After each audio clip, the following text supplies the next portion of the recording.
화요일 밤 11시 45분. 넌 지금 아파트 지하 주차장 시동도 끄지 못한 채 운전석에 멍하니 앉아 있어. 차 안에는 낮에 마시다만 미지근한 편의점 커피 냄새랑 네 몸에 밴 피로한 사무실 냄새가 묘하게 섞여 있지. 머릿속은 복잡해. 오늘 상사한테 들었던 그 모욕적인 말들, 그리고 내일 아침이면 다시 반복될 그 지옥 같은 출근길. 넌 문득 핸들을 잡은 내 손을 내려다봐. 이 핸들 사실 네 거 아니잖아. 정확히 말하면 은행 거지. 60개월 할부라는 이름의 사슬이 네 손목을 감고 있거든. 집에 들어가기 싫어서 괜히 스마트폰을 켜 습관적으로 인스타그램 아이콘을 누르지. 화면 속엔 화려한 필터가 입혀진 세상이 펼쳐져 있어. 대학 동기였던 그 녀석, 학교 다닐 땐 너보다 공부도 못했던 것 같은데 이번에 독일제 신형 SUV를 뽑았다고 핸들샷을 올렸네? 시승감 미쳤다는 짧은 멘트와 함께 말이야. 그 사진 밑바닥에 찍힌 그럴듯한 카페, 명품, 시계.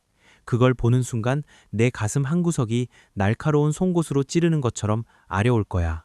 나도 쟤만큼 열심히 사는데, 나도 저 정도는 누릴 자격이 있는데 왜 내 통장 잔고는 항상 이 모양일까? 그 억울함과 박탈감을 달래려고 넌 주식 앱을 켜. 요즘 단톡방에서 난리라는 AI 관련주 혹은 코인 차트를 슥 훑어보지. 이거 한 방만 터지면, 이거 대박 나면 이 지긋지긋한 할부 인생 다 때려치우고 나도 저놈처럼 살 수 있을 텐데. 이런 달콤한 상상을 하는 그 1초 사이에도 내 지갑에선 소리 없이 피가 철철 흐르고 있어. 지난달에 나를 위한 선물이라며 긁었던 12개월 할부 명품 가방, 최신형 아이폰, 그리고 카드 대금이 모자라 나도 모르게 설정해버린 리볼빙. 그 리볼빙 이자가 연 18%씩 꼬박꼬박 네 미래를 갉아먹고 있단 말이야. 넌 지금 바닥에 커다란 구멍이 뚫린 양동이를 들고 서 있어. 그리고는 어떤 수도꼭지에서 물이 더 많이 나오나만 고민하고 있지. 수도꼭지 물살이 아무리 세면 뭐해. 양동이 바닥이 없는데. 물은 채워지는 족족 시스템의 하수구로 흘러들어가고 있어. 주차장 천장의 형광등이 깜빡거려. 그 깜빡임이 마치 내 통장 잔고가 보내는 위험 신호처럼 느껴지지 않니? 넌 지금 투자를 고민할 때가 아니야.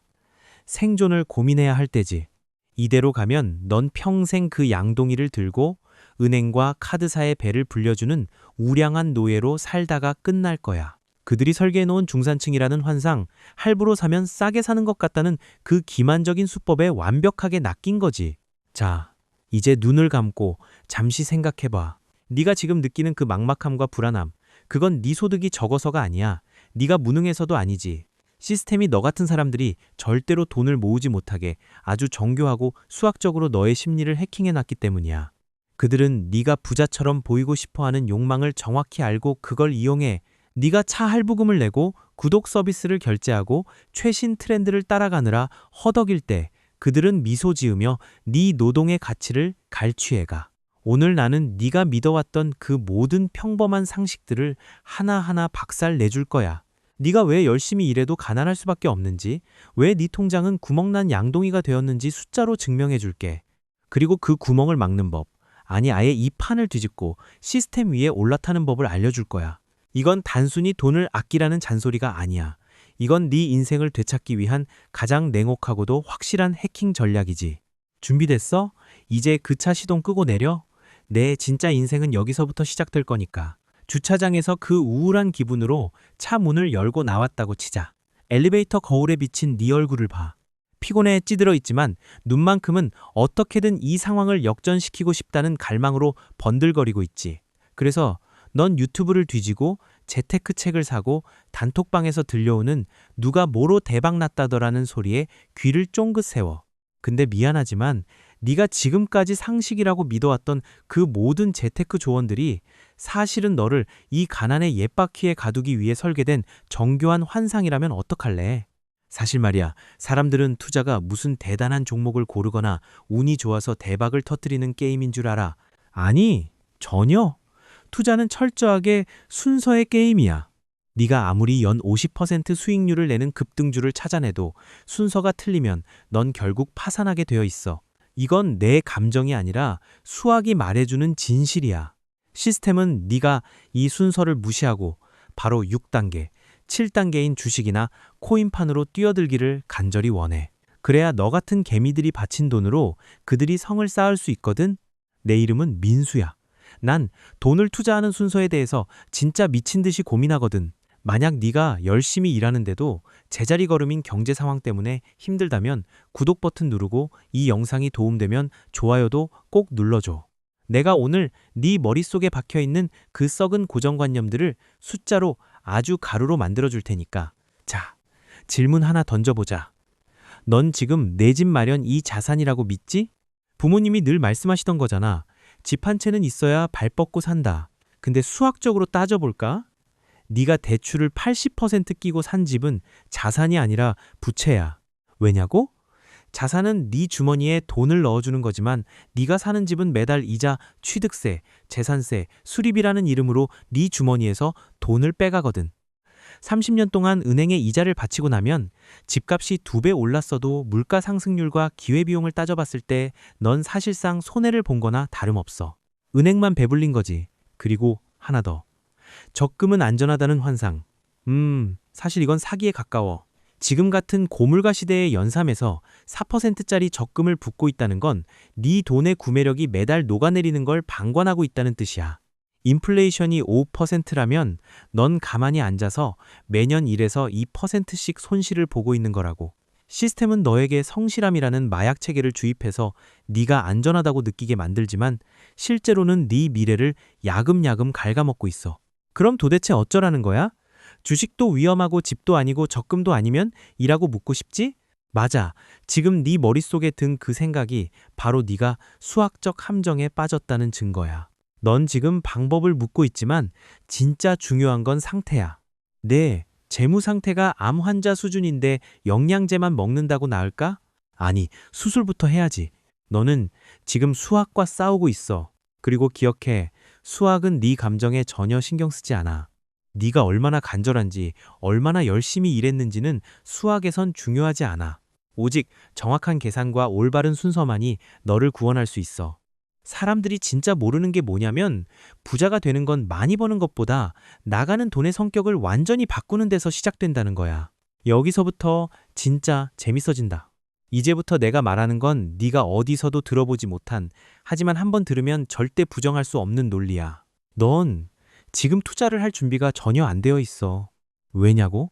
네 무의식 속에 숨겨진 허세와 시스템이 설계한 도파민 루프가 네 판단력을 흐리고 있거든. 나는 아닌데, 나 검소한데 라고 반박하고 싶지?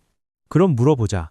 너 지난달에 쓴 카드값 중에 남들에게 보여주기 위한 것이 단 1%도 없다고 단언할 수 있어? 커피 한 잔, 배달 음식 한 번, 세일한다고 산 옷 한 벌. 그 작은 구멍들이 모여서 네 인생이라는 거대한 댐을 무너뜨리고 있는 거야. 오늘 나는 네가 믿어왔던 재테크의 상식이라는 유리창을 완전히 박살낼 거야. 그리고 그 파편 위에서 진짜 부의 지도를 그려줄게. 이 지도는 지루하고 고통스럽고 네 자존심을 깎아먹을지도 몰라. 하지만 이 길 끝엔 네가 그토록 갈망하던 진짜 자유가 기다리고 있어. 7년짜리 재무적 감옥에 스스로 걸어 들어갈지 아니면 오늘 나랑 같이 이 시스템을 해킹해서 탈출할지 결정해. 자, 이제 본격적으로 네가 왜 가난할 수밖에 없는지 그 비극적인 실제 사례를 데이터로 탈탈 털어보자. 자, 이제 가상의 인물 한 명을 소환해보자. 이름은 지훈이야. 30살이고 서울에 있는 적당한 중견기업에 다니고 있지. 연봉은 5,500만 원. 세후로 계산하면 매달 통장에 정확히 380만 원 정도가 찍혀. 겉으로 보기엔 꽤 괜찮은 인생 같지? 지훈이 본인도 그렇게 생각해. 아침마다 5,000원짜리 프랜차이즈 커피를 손에 들고 출근하면서 자기는 당당한 중산층의 일원이라고 스스로를 다독여. SNS에는 가끔 호캉스 사진도 올리고 분기에 한 번은 스스로에게 주는 선물이라며 명품 신발도 하나씩 사거든. 그런데 말이야, 내가 지훈이의 재무 상태를 해킹해서 숫자로 탈탈 털어볼게. 이게 진짜 소름 돋는 부분이야. 지훈이는 자기가 똑똑한 투자자라고 믿고 있어. 매달 월급이 들어오면 100만 원씩 꼬박꼬박 주식 계좌에 집어넣거든. 우량주도 사고 남들 좋다는 배당주도 사면서 나는 미래를 준비하는 사람이야 라고 자부심을 느껴. 주식 앱의 파란색, 빨간색 숫자를 보면서 도파민을 채우는 게 지훈이의 유일한 낙이지. 하지만 지훈이가 애써 외면하고 있는 어두운 지하실을 봐보자고. 지훈이의 카드 명세서에는 지난 2년 동안 야금야금 긁어온 할부금이 1,500만 원이나 쌓여 있어. 최신형 아이폰, 맥북, 그리고 작년 겨울에 무리해서 산 브랜드 코트까지. 여기에 급전이 필요해서 받은 신용대출까지 합치면 평균 금리가 연 12%야. 자, 이제 냉혹한 수학의 시간이 왔어. 계산기 두드려 볼까? 지훈이가 주식으로 운이 좋아서 연 10%라는 꽤 높은 수익을 냈다고 치자. 1,000만 원을 굴려서 1년에 100만 원을 번 거야. 대단해 보이지? 그런데 말이야. 지훈이가 갚지 않고 미뤄둔 1,500만 원의 부채에서 나가는 이자가 연간 180만 원이야. 결과적으로 지훈이는 1년 내내 주식 차트 보며 머리 싸매고 공부해서 100만 원을 벌었지만 실제로는 앉은 자리에서 80만 원을 은행에 갖다 바친 셈이지. 지훈이는 자기가 투자를 하고 있다고 생각하지만 사실은 은행의 가장 우량한 이자 납부 기계로 전락한 거야. 이게 바로 내가 말한 수학적 붕괴의 실체야. 지훈이는 매달 100만 원을 투자한다고 생각하며 뿌듯해하지만 실제로는 매달 6만 원씩 자기 미래 자산을 합법적으로 털리고 있는 거라고. 그런데 더 비극적인 게 뭔지 알아? 지훈이는 이 사실을 몰라. 아니, 정확히는 알고 싶어 하지 않아. 주식 계좌의 숫자가 올라가는 건 눈에 보이고 기분이 좋지만 카드 명세서의 마이너스는 그냥 어차피 낼 돈이라고 치부하며 시야에서 지워버리거든. 지훈이의 한 달을 더 자세히 쪼개볼까? 월급 380만 원 중에 월세랑 관리비로 100만 원이 나가. 학자금 대출이랑 차 할부금으로 80만 원이 또 빠져나가네. 보험료, 통신비, 각종 구독 서비스로 30만 원. 남은 돈은 170만 원이야. 여기서 식비랑 생활비로 100만 원을 쓰고 나면 딱 70만 원이 남지. 근데 지훈이는 무리해서 100만 원을 주식에 넣어. 부족한 30만 원은 당연히 다시 신용카드로 메우는 거지. 이건 투자가 아니라 카드 돌려막기에 변형된 형태일 뿐이야. 지훈이는 지금 늪에 빠져서 허우적거리고 있는데 자기가 수영을 하고 있다고 착각하는 거야. 손을 휘저을수록 몸은 더 깊이 빠져드는데 말이지. 너도 지금 지훈이 얘기를 들으면서 에이, 나는 쟤보다는 낫지 라고 생각하고 있니? 아니면 내 얘기인가 싶어서 등 뒤에 식은땀이 흐르고 있니? 사람들이 진짜 모르는 게 뭐냐면 이런 상태로는 절대로 부자가 될 수 없다는 거야. 수익률 100%, 200%짜리 급등주를 잡아도 소용없어. 네 밑바닥에 뚫린 이 고금리 부채라는 구멍이 네 모든 성과를 집어삼킬 테니까. 지훈이는 지금 자본주의라는 거대한 공장의 톱니바퀴가 되어서 자기도 모르는 사이에 은행가들의 휴가 비용을 결제해주고 있는 거야. 여기서부터 진짜 잔인해진다. 지훈이가 이렇게 된 건 지훈이가 게을러서일까? 아니, 지훈이는 누구보다 열심히 일하고 누구보다 치열하게 재테크를 공부했어. 그런데 왜 결과는 이 모양일까? 그건 지훈이가 시스템이 파놓은 함정에 빠졌기 때문이야. 그 함정이 얼마나 정교하게 설계됐는지, 왜 우리가 지훈이처럼 행동할 수밖에 없는지 이제 그 배후를 폭로해줄게. 정신 똑바로 차려. 여기서부터는 진짜 네 생존이 걸린 문제니까. 자, 이제 지훈이가 왜 그토록 발버둥 쳐도 마처에서 빠져나오지 못했는지 그 본질적인 이유를 파헤쳐보자. 결론부터 말할게. 이건 지훈이의 잘못이 아니야. 아니, 정확히 말하면 지훈이 혼자만의 의지로 이겨내기엔 이 사회의 시스템이 너무나도 완벽하게 그리고 잔인하게 설계되어 있다는 뜻이야. 너는 지금 거대한 자본주의라는 매트릭스 안에 갇혀 있는 거야. 왜 우리는 지훈이처럼 행동할까?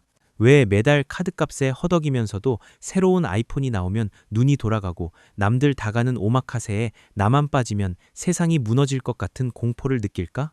그건 금융기관, 대기업, 그리고 소셜미디어 알고리즘이 한 통속이 되어 너의 뇌를 해킹했기 때문이야. 그들은 네가 투자자가 되는 것보다 우량한 채무자가 되기를 간절히 원해. 그래야 그들의 시스템이 확정적인 수익을 내며 돌아가거든. 먼저 은행을 봐봐. 은행은 네가 빚을 내서 주식을 하고 빚을 내서 집을 사고 빚을 내서 차를 타길 원해. 그래야 너라는 노동력에서 나오는 에너지를 이자라는 이름으로 아주 빨대 꽂듯이 빨아먹을 수 있거든. 그들이 말하는 스마트한 금융생활? 웃기지 마. 그건 너를 더 깊은 부채의 수렁으로 밀어넣기 위한 세련된 마케팅 용어일 뿐이야. 네가 연 18% 리볼빙 이자를 낼 때 은행가는 그 돈으로 자기 자식의 유학 자금을 결제해. 이게 이 바닥의 진짜 룰이야. 마케팅은 또 어떻고 광고는 끊임없이 너의 손실 회피 심리와 도파민을 자극해. 이번 세일 기간이 지나면 손해다. 지금 이 차를 타지 않으면 넌 뒤처진 거다. 열심히 일한 당신, 이 정도는 누릴 자격이 있다라며 속삭이지. 소셜미디어 알고리즘은 한술 더 떠. 네 친구가 올린 명품 가방, 동료가 올린 해외여행 사진을 네 눈앞에 24시간 들이밀어 비교를 통해 너의 자존감을 깎아내리고 그 낮아진 자존감을 소비로 채우게 만드는 거야. 넌 지금 네가 원해서 물건을 사는 것 같지? 아니, 넌 정교하게 설계된 심리전의 희생양일 뿐이야. 진짜 무서운 게 뭔지 알아? 바로 인플레이션과 복리이자라는 양날의 검이야. 시스템은 너에게 부채를 권장하면서 그 부채에 붙는 이자는 복리로 늘어나게 설계했어. 반면 네가 피땀 흘려 번 현금의 가치는 인플레이션이라는 이름으로 매일매일 녹아내리게 만들었지. 너는 지금 에스컬레이터를 거꾸로 뛰어 올라가고 있는 거야. 그것도 아주 무거운 허세와 보여주기식 삶이라는 배낭을 메고 말이야. 아무리 빨리 뛰어도 제자리 걸음이거나 결국엔 뒤로 밀려날 수밖에 없는 구조지. 사람들이 진짜 모르는 게 뭔지 알아? 주식 앱조차 네 편이 아니라는 거야. 요즘 주식 앱들 봐봐. 게임처럼 화려한 UI, 실시간으로 번쩍이는 시세창, 그리고 끊임없이 날아오는 뉴스 알림들. 이게 왜 그럴까? 네가 진득하게 투자를 하는 게 아니라 시도 때도 없이 사고 파는 도박을 하게 만들기 위해서야. 네가 거래를 많이 할수록 그들은 수수료와 스프레드로 돈을 벌거든. 내 계좌가 파란색으로 물들든 말든 그들은 상관없어. 오직 네가 시장이라는 카지노에서 나가지 않기만을 바랄 뿐이지. 이건 투자가 아니라 철저히 설계된 약탈이야. 넌 지금 자본주의라는 보이지 않는 감옥의 간수로 살고 있는 거야. 죄수는 바로 너의 미래고, 너는 오늘 하루의 쾌락을 위해 내 미래의 자유를 매일 조금씩 팔아치우고 있는 거지. 수학은 감정이 없어. 네가 아무리 나는 이번 달에 너무 힘들었으니까 이 정도는 써도 되라고 자기 합리화를 해도 계산기 위의 숫자는 변하지 않아. 당신은 수학과 싸우고 있습니다. 그리고 수학은 당신의 감정에 신경 쓰지 않죠? 이 문장을 뼈에 새겨야 해. 네가 시스템의 원리를 이해하지 못한다면 넌 죽을 때까지 이 핀바퀴에서 내려올 수 없어. 하지만 여기서부터가 진짜 재밌어지는 지점이야. 시스템의 약점을 알면 우린 반대로 그 시스템을 이용할 수 있거든. 그들이 우리에게 썼던 복리의 마법을 이제 우리가 그들에게 돌려줄 차례야. 네가 지금 차 할부금으로, 배달 음식으로, 아무 생각 없이 누른 구독 서비스로 낭비하고 있는 그 돈들이 진짜 어떤 가치를 가지고 있는지 숫자로 한번 확인해 볼까? 아마 그 숫자를 보는 순간 넌 지금까지 네가 얼마나 멍청한 거래를 해왔는지 깨닫고 온몸에 소름이 돋을 거야. 자, 이제 네가 포기한 진짜 기회비용의 공포를 마주할 준비가 됐니? 자, 이제 감정 싹 빼고 숫자로만 이야기하자. 기회비용이라는 말, 교과서에서나 보던 지루한 단어지? 근데 이게 네 인생을 실제로 어떻게 파괴하고 있는지 내가 지금부터 수술대 위에 올려서 보여줄게. 정신 똑바로 차려. 여기서부터는 네가 지금까지 외면해왔던 불편한 진실이거든. 네가 지금 매달 내고 있는 차 할부금 70만 원, 그리고 아무 생각 없이 긁는 넷플릭스, 유튜브 프리미엄, 배달 음식, 주말에 마시는 술값, 이거 다 합치면 한 달에 딱 100만 원 정도 되지? 아마 더 많으면 많았지. 적진 않을 거야. 넌 이 100만 원을 내가 열심히 일한 보상이라고 생각하며 기쁘게 지불하겠지만 수학의 관점에서 이건 네가 저지른 가장 끔찍한 재무적 범죄야. 계산기 한번 두드려 볼까? 네가 이 월 100만 원을 소비에 태우지 않고 연 평균 수익률 7%인 S&P 500 인덱스 펀드에 딱 30년 동안만 기계적으로 넣었다고 가정해보자. 7%? 이건 지난 100년 동안 미국 시장이 우리에게 보여준 아주 보수적인 평균치야. 자, 30년 뒤에 이 돈이 얼마가 되어 있을 것 같아? 정답은 약 12억 2천만 원이야. 충격적이지 않니? 넌 지금 12억 원짜리 미래를 고작 7년짜리 중형차 할부랑 맞바꾼 거야. 네가 탄 그 차는 문 밖을 나서는 순간부터 감가상각이 시작돼서 10년 뒤면 고철값밖에 안 남겠지만 네가 포기한 그 100만 원은 복리라는 마법을 타고 네 노후를 완벽하게 책임질 자유의 성벽이 될 수 있었어. 넌 지금 네 손으로 그 성벽을 허물고 그 벽돌을 팔아서 반짝거리는 예쁜 쓰레기들을 사고 있는 거라고. 당신은 수학과 싸우고 있습니다. 그리고 수학은 당신의 감정에 신경 쓰지 않죠. 이게 바로 기회비용의 공포야. 네가 오늘 마신 5천 원짜리 커피 한 잔이 아깝다는 게 아니야. 그 한 잔이 상징하는 무계획적인 소비 습관이 무서운 거지. 넌 지금 당장 눈앞의 쾌락을 위해 30년 뒤에 너 자신을 굶기고 있는 거야. 넌 차를 산 게 아니야. 7년짜리 재무적 감옥에 스스로 서명하고 들어간 거지. 그리고 그 감옥의 창살은 네가 낸 이자로 만들어졌어. 지금 즐기지 않으면 언제 즐겨? 나중에 돈 많아봐야 늙어서 무슨 소용이야. 전형적인 가난한 자들의 자기 합리화지. 진짜 부자는 지루해 보여. 그들은 10년 된 국산차를 타고 유행 지난 옷을 입으면서 인덱스 펀드가 복리로 커지는 걸 조용히 지켜봐. 반면 부자처럼 보이는 사람들은 사실 파산 직전의 상태로 줄타기를 하고 있지. 부자처럼 보이는 것과 진짜 부자가 되는 것 사이에서 넌 지금 전자를 선택한 거야. 그 결과가 뭔지 알아? 넌 평생 남의 시선을 신경 쓰느라 네 노동력을 시장에 팔아야 하고, 은퇴 후엔 국가가 주는 쥐꼬리만한 연금에 목을 매야 할 거야. 그게 네가 원하던 지금 즐기는 삶의 결말이야. 여기서부터 진짜 재밌어지는 건 이 12억이라는 숫자가 단순히 돈의 액수가 아니라는 거야. 이건 네가 60세에 하기 싫은 일을 하지 않아도 될 권리이고, 네 가족이 위기에 처했을 때 지켜낼 수 있는 방패야. 넌 지금 그 방패를 녹여서 남들한테 보여줄 장신구를 만들고 있어. 자, 이제 현실을 직시해. 내 통장에서 빠져나가는 그 작은 돈들이 사실은 내 미래를 살 수 있는 티켓이었다는 걸. 이 공포를 느꼈다면 넌 이제 변할 준비가 된 거야. 이제 이 엉망진창인 상황을 어떻게 수습해야 할지 내가 제안하고 다듬은 투자의 9단계 순서를 공개할게. 이건 제안이 아니라 명령이야. 이 순서를 어기면 넌 다시 수학적 붕괴의 데스로 빠지게 될 테니까. 자, 이제 감상적인 건 다 집어치우고 현실을 직시하자. 지금까지 내가 네 인생이 왜 망가졌는지, 시스템이 어떻게 너를 털어갔는지 숫자로 증명해줬지? 이제 그 지옥 같은 늪에서 빠져나올 수 있는 유일한 탈출 지도를 그려줄게. 이건 내가 수많은 데이터를 해킹하고 다듬어서 만든 투자의 순서야. 이건 제안이나 조언이 아니야. 자본주의라는 전쟁터에서 살아남기 위한 작전 지침이자 명령이야. 이 순서를 하나라도 어기면 넌 다시 수학적 붕괴의 만스로 빠지게 될 거야. 1단계, 최소 비상금 100만 원. 당장 이번 주 안에 무슨 수를 써서라도 100만 원부터 모아. 이건 투자가 아니야. 인생이라는 놈이 너에게 던질 엿새 대비한 최소한의 방패지. 살다 보면 반드시 타이어가 터지거나 갑자기 냉장고가 고장나는 일이 생겨. 그때마다 다시 신용카드 할부라는 사슬을 목에 걸래? 이 100만 원은 네가 다시는 빚의 노예로 돌아가지 않게 막아주는 최후의 방어선이야. 2단계, 고금리 부채 선멸. 연 이율 8%가 넘는 모든 빚, 특히 카드론, 현금 서비스, 리볼빙부터 죽여버려. 이건 연 20% 확정 수익을 내는 투자와 똑같아.